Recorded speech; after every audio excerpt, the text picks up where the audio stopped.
Այդպես ռեժիմի ներկայացուցիչները չունեն ոչ սրբություն, ոչ բարոյականություն և ոչ էլ ականապատություն։ Եկեղեցու դեմ կարող է աշխատ ձեռնարկել մարդ, ով ունի հոգեկան խնդիրներ կամ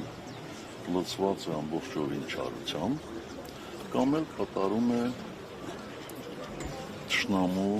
հանձնարարություններ։ Ինչ վերաբերում է Վեհապար Հայրապետին, ապա ես վստահ եմ, որ նա հաստատակամ է և ցանկացած պարագաներում բարեփոխչորեն կատարելու է իր ազգային և եկեղեցական ծառայությունները։ Բայց բոլորիս էլ հայտնի է, որ եկեղեցու դեմ հալածանքները միայն ուժեղացնում են եկեղեցուն։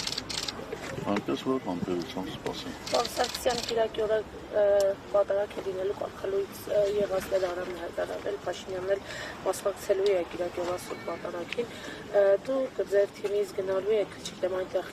Հովանավանք պաշտպանելու եկեղեցին, եւ ինչպես եք այդ եկեղեցին պաշտպանելու պրոցեսը պատկերացնում։ Մենք մի քանի անգամ հայտարարել ենք, որ մեր քաղաքական ուժը ամբողջովին կանգնած է Վեհապար Հայրապետի մեր եկեղեցու կողքին և մեր գործողությունները մշտապես պայմանավորված են լինելու Վեհապար Հայրապետի հորդորով։ Հենց Վեհապար Հայրապետը կես բառասի